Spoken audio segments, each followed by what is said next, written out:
Hello folks and welcome to this week's weekend warm-up, coming to you from the paddock here at Zandvoort in the Netherlands. And if I've timed this right, I, Will Buxton, will soon be joined by him, Jolyon Palmer, and him, Lawrence Barretto, finishing your track. I was going to say track walk, but it wasn't really a track walk, was it? Track ride. It was blooming lovely. How was it? Yeah, great. Undulating, lovely surface, lovely company. Lovely weather. Did you manage to engage DRS through the final corner? Because we know now... I had it open, but Lawrence was a little bit scared to get loose there. We know now that is going to be available to the drivers during FP1.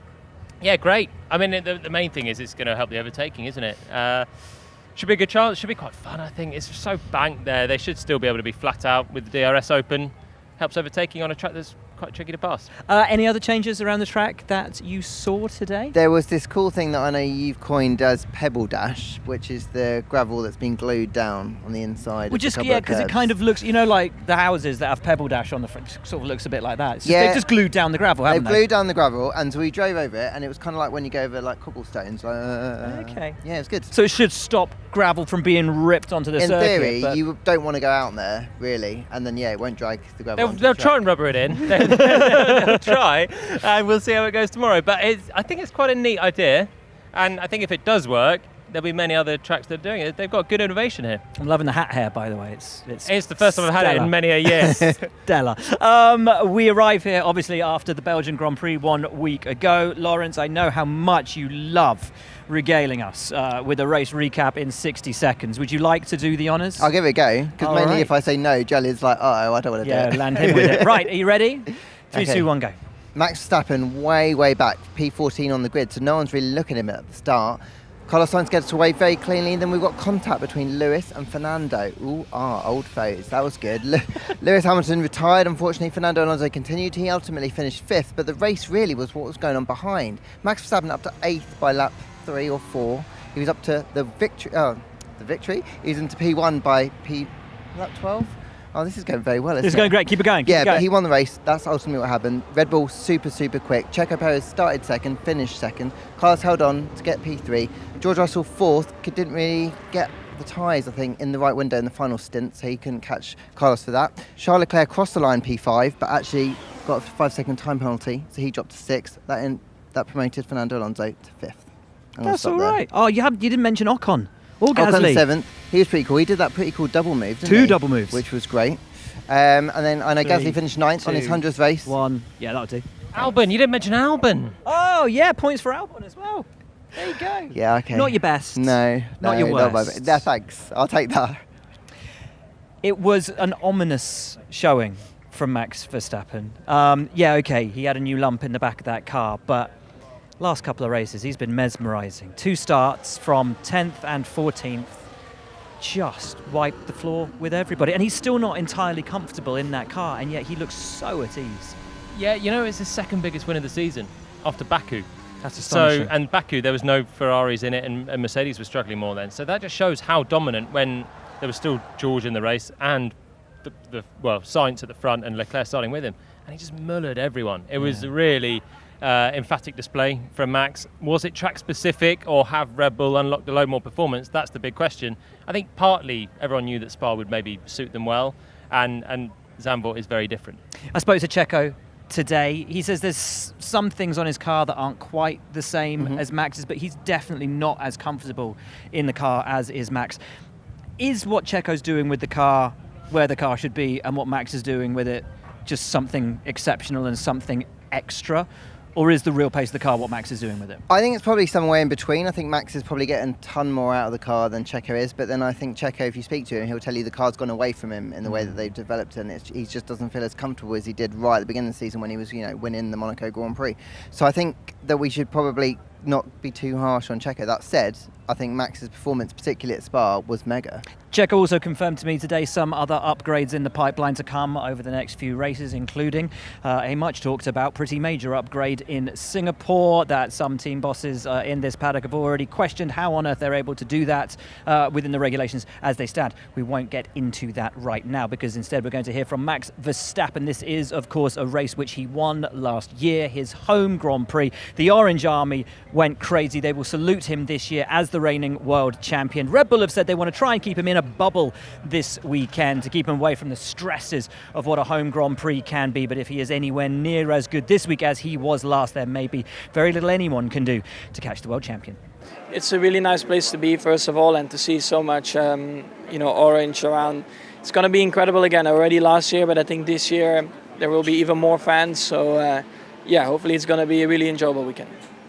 And you've started this side of the season on a really strong footing, going from P14 to P1 last round. You're hoping to continue some of that now and win the championship very soon? Well, I hope, of course, I don't need to start 14 again. Around here it's going to be a bit more tricky to pass, but in general, just looking forward to it. I think we have a great car.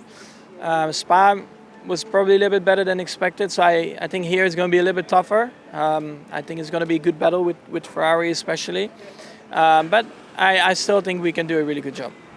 Well, it's a very happy birthday to Carlos Sainz, who I know you played squash with this week. I did, yes. We played last night. We left it at 1-1. So he said I tapped out. I said he tapped out. That's where we left it. But yeah. that's a good result. That's a great result. I'm pretty happy. We played against the world number 2, Paul Cole, as well. Who destroyed you, obviously. Yeah, that showed like what elite level squash players are like, and us. So it was good fun though. Good, mate. Rather lovely. Zhou Guanyu walked in today wearing a Sade t-shirt. Oh, it was cool, wasn't it? Could only be for the smooth operator. They didn't really have any answers for Red Bull last time out, though, did they? No, and I think they know that. I think they know that they're struggling a lot, that Red Bull have taken a step forward. I think that they knew their package wasn't going to be very good in Belgium. They know it's probably going to be a bit challenging at Monza as well. I think they're expecting to come back a little bit here. Obviously, they're piling on the downforce, but I think they're already starting to talk about next year, frankly. They're already thinking about what they can do going forward, and I guess that makes sense, right, given the level of form that they've had at the moment and how far Max is pushing ahead in the championship. And Mercedes weren't that far off either. George just a couple of seconds behind Carlos at the line, so it's not looking as great as we all thought it was going to. I know, going back to the start of the season, and the start of the season's an awfully long way away, but this has just kind of tailed off for them, hasn't it? Yeah, it's been a really rough season, actually, from what looked like it could be the Ferrari golden year. I think, we've got to recalibrate what's a good weekend maybe for them. And certainly Spa, when Red Bull were in a different league, at least they got Carlos on the podium. They beat George. Maybe if Lewis was in the fight, then I think Lewis might have been able to, he was a little bit quicker and might have been able to take the fight more to Carlos, certainly with 2 Mercedes there. He thought he could have finished second, he told me today, if he'd stayed in the race. Second feels bold, maybe, but certainly, would have been more of a thorn for Ferrari. And that championship battle, it's for second. It's not for the win anymore, to be honest. That's how it's got away from Ferrari. And there's still, everyone can see little things that are going wrong. The Leclerc pit lane speeding thing, I think it just looked like real plain bad luck actually at the end, but it's just the sort of thing that just keeps going against them. Well, Charles Leclerc has been on the podium just once in the last 9 races. Not the happiest of statistics, and one, unfortunately, which I had to ask him about earlier today. I know it's not been the run of form that you wanted, and it's not a nice statistic, but 1 podium in the last 9 races is a difficult one. Is the championship out of reach? Realistically, it's going to be extremely difficult, but mathematically it is still possible. So I'll believe in it until it's mathematically over. But let's say that it's extremely difficult from now on. As you said, 1 podium in the last 9 races. It hurts, especially looking at our performance in the last 9 races. Take off Spa, and I think it was the pace I had was enough to probably fight for the wins in all of these races, and at the end you only get 1 podium, so it hurts a little bit, but it's how this season went, and now I'm just focusing on the future, taking race by race, and hopefully many more wins in this second half. Can you ruin Max's party this weekend? I don't know yet. If we are closer and if we are more competitive like the first part of the season, then yes. If it's like Spa, no way. Now, we talked briefly about Mercedes in that little Ferrari chat. They were way off in quali in Spa, but far better. So George, obviously, because Lewis retired from the race, George was far better in race conditions. I know, having spoken to Lewis today, he's hoping that reflects that their race pace will continue to be good throughout the season. They're in the mix with Ferrari, though. Yeah, definitely. I think George was saying to me after the race last time out in Belgium that if he hadn't locked up and damaged some of his tyres, he reckoned he would have had enough time to at least catch up to Carlos and put some pressure on him. And I think the very fact that he's able to do that in race trim shows how far they've come. We saw that big step that they'd made in Hungary and weren't really sure whether we would see that, and we were worried, I guess, from a qualifying perspective. 1.8 seconds, I think huge. it was, 2 seconds in qualifying. That is a huge gap, and they were shocked, really, even though they've been better on a Sunday than a Saturday. But I do think they are making progress. It's probably not the kind of progress they would hope for. They want bigger steps than that, but at this stage of the season, especially with Ferrari dropping back, they could get some strong results. Toto Wolff has said that this year's car will not exactly take pride of place in the Mercedes Museum, but they have got to make a decision within the coming weeks as to whether they stick with this project into next year or whether they completely rethink the whole car concept into next year. Logic says they rethink it because it hasn't worked out, and we're coming to the end of the season, new start and everything. I still think they're going to be desperate for that win this season. Yeah. Lewis has never gone through a season without winning. They've been close, and sort of say the progress hasn't been there, but I think Spa was a bit of an outlier. When you think before they were on pole legitimately in Hungary, Lewis finished second. In France as well, they were really strong. So the trajectory has been really good. Spa was a horrible qualifying for them, and the race pace was okay again. And I think this circuit will suit them more than Spa did as well. So I don't think it's all lost yet. I think they can still fight for that win, and they've got to be hungry for it before the season's out. Lewis certainly still hopeful that they can get that win this season. That's what he said to me earlier today. Now we are standing in front of McLaren because we're getting into the fun part of the show where we get to talk about the rumours and the ruminations of the driver market.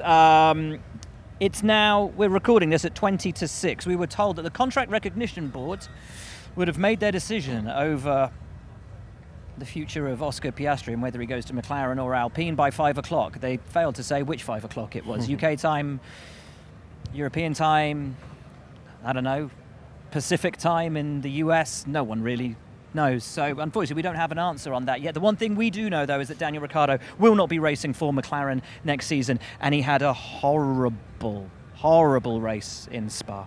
Yeah, I think it was unlucky that he didn't have the rear wing that he would have wanted on the car, and that kind of hurt him, especially when he was in traffic. He got stuck in that DRS train quite often as well. But yeah, I feel pretty bad for him still. I think he's still emotionally hurting from being fired for the first time in his career, and I think it is still hurting for him. So it'll be interesting to see how you mean a mutual decision to part ways, as it was. Yes. Sorry, yeah, you got the correct word in there. Well, thanks, but yeah, you're right. You know the score. Yeah, we know the score. And so it'll be interesting to see how he approaches these next 8 races that we've got left, because he wants to try and finish this season or this stint with McLaren, regardless of what he does afterwards, on a strong note.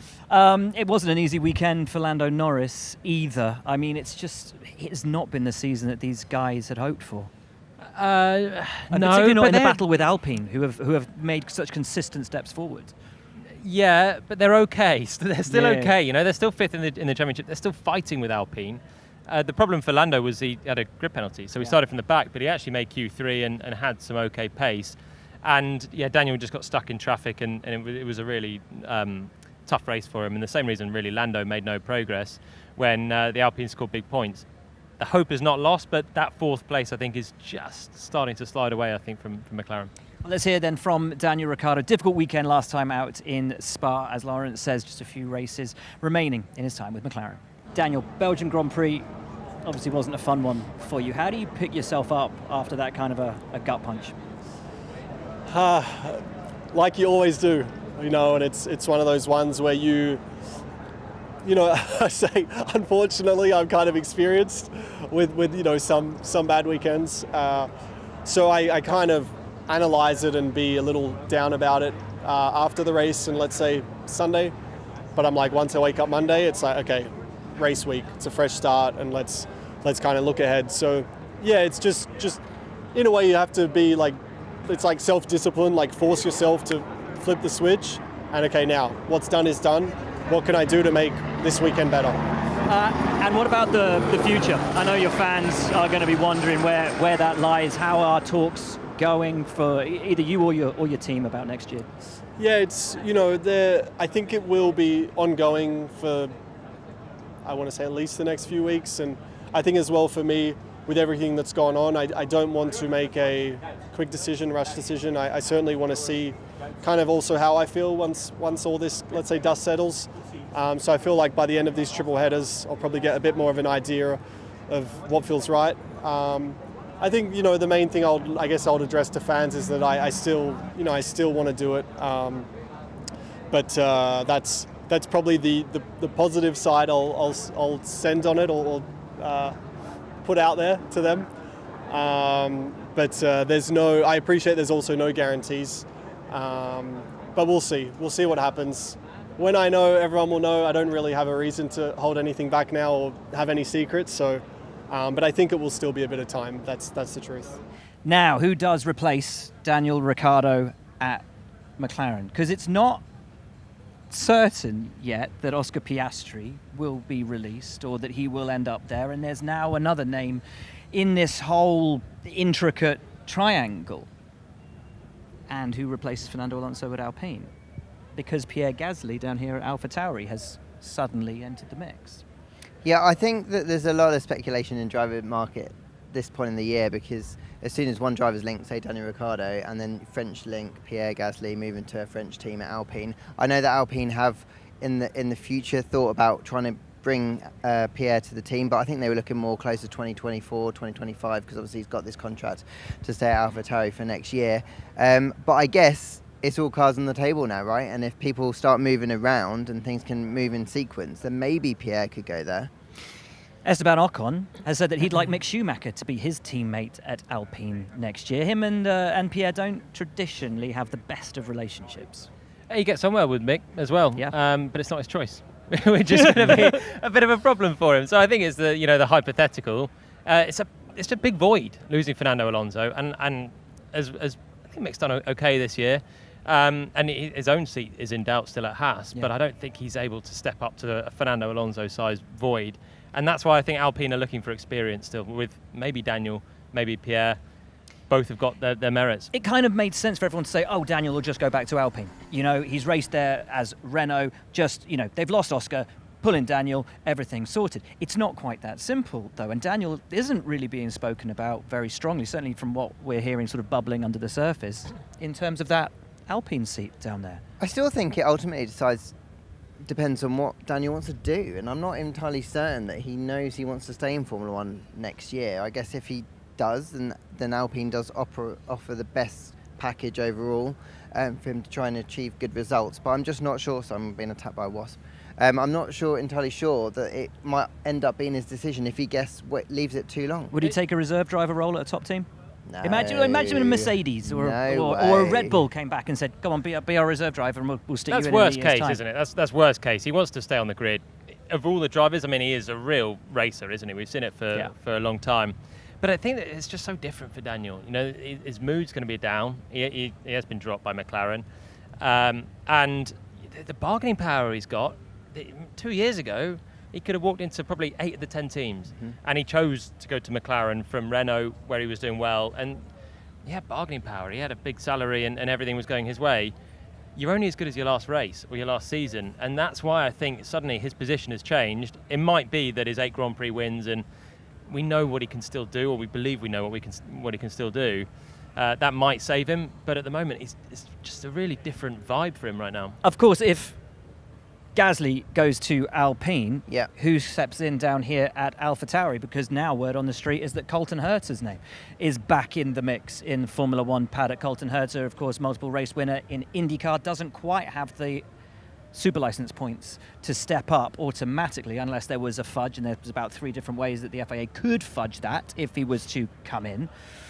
But it's fascinating again, the ruminations, the drivers' names that are being bandied around. Let's say, for example, the contract recognition board today says that Alpine do have the pull on Piastri, and then Alpine sell Piastri to Red Bull in order to get Gasly, and then Red Bull sell Piastri to McLaren in order to loosen up McLaren's tie on Colton Herta. And then everyone gets their man. Have you just gone to a parallel universe? I think my head's still spinning on that. Spent too long on holiday, I think. Something like that. It makes sense for AlphaTauri to sort of, if someone wants to go and poach Pierre, to get Colton Herta in, who was Lando Norris raced in Formula 4 in the UK. Highly regarded. Really highly regarded. He's done great things in IndyCar. And at the end of the day, AlphaTauri is a bit of a proving ground for the Red Bull team. That's why they're there. Pierre doesn't look like he's going to go back. Yeah. And with the, Makes sense. with, you know, Colton's got some rough edges. He can be a little loose, a little wild. Who better than Franz Tost to rub those rough edges off? Anyway, we've spoken for long enough. You probably want to hear Well, I some also racing think drivers. Liam Lawson is the shout as well, alongside There we Tsunoda. go. I think I think they've actually got plenty of options depending on what they want to do. There we go. Fascinating Sorry, stuff. a bit more. No, detail. amazing. Listen, let's hear from an Alpine driver and a current AlphaTauri driver. Let's hear from Esteban Ocon and from Pierre Gasly. Esteban, it was a brilliant performance in Spa, and it feels like you're quietly building this great season and helping, of course, your team in that championship battle as well. How do you reflect on last weekend? Yeah, thank you. It's been definitely our best weekend of the season in terms of performance. But also, I think since I joined the team, really, I think we've really progressed super well during the season. We've just got our best qualifying, let's say, because we got through with only one set of tires, and both of the cars were maximizing the performance. So that was awesome, and I could use that on Sunday to come back through the field. So yeah, really good weekend, and we are hoping to do the same here, and we're coming here with good confidence. Pierre, I think possibly one of your best drives ever in Formula One last weekend for your 100th Grand Prix. From the back to the points, we heard you on the radio afterwards. It was a great drive. How much did you enjoy it? I must say it was a brilliant drive. That kind of went a bit under the radar. But no, we talked about it on Monday with my family, with the team. I had friends on the phone, and considering the performance that we showed in the last couple of weeks, definitely we didn't expect that. So yeah, it was from the pit lane. It looks pretty bad on paper, but we still managed to make it back to the top 10. We undercut maybe like 12 cars. Strategy was great. When I had to do some fast laps, I managed to put the fast laps, and the last stint was forever. I don't know how many laps I did with this medium tire, but nobody thought we would be able to make it, and we did it. So no, really pleased with that. Okay, Aston Martin. Seb had a good race in Spa. Yeah, really good race. One of his best of the season. Helped by the fact that so many people had grid penalties. He actually had a good starting place, even though he was out in Q1. So it's still a real headache for Aston Martin, the qualifying, because the race pace is good, and when he actually starts towards the top 10, he can race with the Alpines and score some good points. Yeah, this is the thing. We were talking today, and he said, I've just got to get quali sorted. That's the one thing. The car is all right in race conditions. We've just got to get quali sorted, and that's how we're going to start making the points up, because they've finished more races than their immediate rivals ahead of them in the championship, but they don't have as many points to show for it. Yeah, and I think that first lap from Sebastian was really strong as well. I definitely think we're seeing a slightly different Sebastian, guy who just knows he's only got a few more races to go. There's no pressure on his shoulders anymore. Generally, though, that team have failed to deliver, like you said, the points that they've deserved this season. But we have started seeing, like, Lance Stroll's got a few 10ths and 11ths, and they're kind of hovering around that kind of period of scoring a few points. If they can kind of, like you said, get their qualifying sorted, then they could be scoring bigger on Sunday afternoon. It's a little bit of a similar phenomenon to Mercedes, only Mercedes have got a bit more of a buffer in their sort of qualifying deficit. So they've got the pace to race harder than they are, but they're not qualifying well enough. Yeah. Aston Martin are really in the same boat. Their race pace is good enough to be nibbling away at points every time. Their qualifying pace leaves them with so much work to do, and because that midfield pack is so tight, they're out in Q1, and they've got like 5 cars in between them to where they actually can be in race pace. We're outside Haas now. Was it rumours during the week that Mick Schumacher might not anymore be part of the Ferrari program going into next year? Obviously, being a Ferrari Academy driver doesn't make any sense. He's 2 years in F1. He's not a junior anymore. But falling out of that Ferrari umbrella completely, I think might shock some people. I guess you can be part of a program for as long as you want, really. When do you become old? When do you become too old to be in a driver academy? I don't know. Was that a rhetorical question? Yeah, We're asking you, Will. When does someone become too old? Don't ask me that. I got old a long time ago. But I think the point stands that I think his position at Haas is looking a little bit ropier than it did maybe a couple of months ago. I think the team have backed him through this year to try and deliver, and perhaps he hasn't delivered as quickly as they would have liked. So they are looking around, and they are talking to a number of drivers. I think Antonio Giovinazzi is probably a big contender for that seat after his stint in Formula E. Wasn't a great season in Formula E, though, was it? It was a pointless season, wasn't it? I mean, literally and figuratively. Yeah. We move on now to Williams. Oh, by the way, Kev spoke to him today, says he reckons it was a bit circuit-specific for them in Spa. Should be back on form here. Williams. Now, you may have seen back there the wind buffering us around a little bit. We are right on the coast. The wind is very, very high around this track, something that the Williams does not traditionally like. It's going to be, I think, a harder weekend for them. I love when Albon just chimes in with the top 10. I love it's it. Great, isn't it? From the back of the grid, just like bomb in. Yeah, but he started sixth. Yeah. He started sixth in Spa, and they have pace in Belgium, and it's just great when they can be legitimately there in the mix with some points. But it's going to be tricky, as you said. It's a chalk and cheese, the two circuits. Low downforce last week, high downforce, maximum downforce pretty much this week, and there's high winds.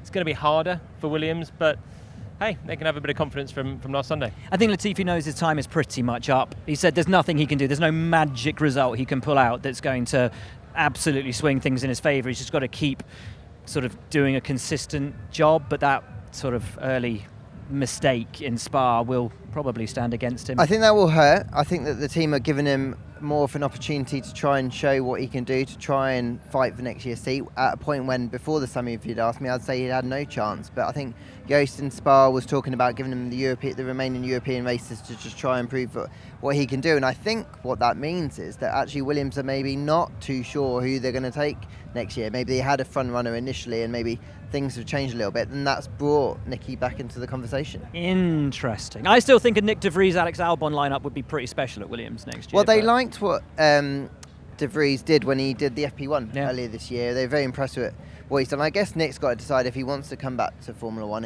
and kind of pursue a career kind of towards the back of the grid where he is, or he can go off into another championship and potentially be fighting for championships. A strong lineup. Take Formula One. You take Formula One, surely. And look at K-Mag. He's come back from a year out, and he's actually had a sort of rebuilt his career now as well. And drivers can do that. Nick De Vries, if he gets a chance, I just feel like he would go there if he can. Nick De Vries, of course, the first Dutch world champion before Max Verstappen, Formula E world champion. We're going to finish talking about Alfa Romeo. Quite a stretch of non-scoring races for them. Yeah, if you think about where they started the season, coming out of pre-season testing, everyone was looking at their car, the most refined on the grid perhaps, and people were expecting a lot off it, and then they had all those little niggles, those gremlins, and they haven't really gone away. Valtteri Bottas may as well not bother turning up on a Friday these days, because so many practice issues that he's been having. He's losing all that track time, and that's just putting them on the back foot heading into the weekend. Zhou Guanyu continues to impress. He hasn't signed yet, but doesn't appear far away from renewing a contract for 23. Yeah, I think he's done well. What impresses me the most about him is whenever it rains. We've had quite a few wet sessions, wet qualifyings this year, and he's always rapid. And that's like your innate skill, basically, as a driver, when you can feel out the grip, and he's obviously got that. Yeah. The interesting thing for Alfa Romeo, the two teammates have suddenly got much closer on pace, but Zhou hasn't really got further up the field. It's just Valtteri's come back. So is Valtteri not getting on as well? I know he's had a few issues, but is he dropping back, or is Zhou improving and the car's just getting worse? Or is it just staying still? They haven't had an upgrade for a long, long time now. I think, was it Barcelona was their last major upgrade? Yeah, they've been outdone in the upgrade war, haven't they? And they started so well, which I think exaggerates it. But yeah, the performance of the car's just not really there to deliver points at the moment. But Zhou Guanyu continues to impress. We spoke to him earlier today. This is a track, of course, he's never raced on in Formula One, but he has a lot of experience and a lot of success here in Junior Formula. You've raced here before in Junior Formula, but never obviously in Formula One. How much are you looking forward to getting back out on a track you know so well? Yeah, I mean, it's a track, it was 2018 last time here. A track that's what I remember. I did well here in F3, but then F1 car is extremely different. I remember in Rouge, I was like, let's do a flat first lap. So I did it. So hopefully that here maybe you need to build up a little bit more your reference, your confidence. But this track is super unique in terms of how the fans, the crowd, and also there's no place for mistake. You really need to get into the flow to be fast. It's been a few races now since the team has scored some points. What needs to change? What needs to happen for you to score points again?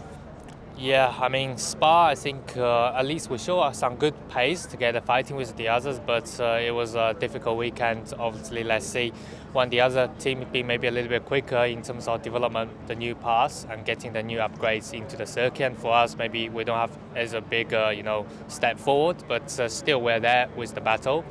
And I think it's super tight this year. Everybody can come out on top, but still, we do like to get into the points with both cars. It's been a few rounds missing. Well, that's almost all we have time for this week. We haven't even mentioned Lawrence's new shoes. I feel like we should do. Thanks. Very Netherlands nice, spec. mate. Very nice. And they apparently glow in the dark, so we'll have to find out, say, Singapore. In Singapore? time. Yeah, if that's really true. Majestic. Do you have a prediction for this week? I do. I'm going to say Max Verstappen victory, Lewis Hamilton second, George Russell third. Okay, Jolyon. I thought you were going to take mine just straight off there. I'm going to stick to my guns and say Max is going to win it. Lewis second, Charles Leclerc back on the podium in third. Oh, okay, nice. I will. Do you know what? I should have put some thought into this, but definitely a Max win. It's just, yeah, it's almost a given now. I think Max win, Checo second, and a Lewis P3. I think that's it. There you go. They're not as bold as they used to be, these predictions, are they? Well, I reckon as the season goes on, you can't be that bold because it's all starting to When fall Max into a is winning pattern, from right? 10th and 14th and he's starting fresh this weekend, Fair. it's logical. It is logical. Lovely stuff. Thanks for tuning in, folks. We still don't have any news on the contract recognition board, so keep your eyes peeled. F1.com. He'll be writing it up at midnight when the news finally comes through. Keep with us all the way through the weekend. Thanks for tuning in and enjoy the Dutch Grand Prix.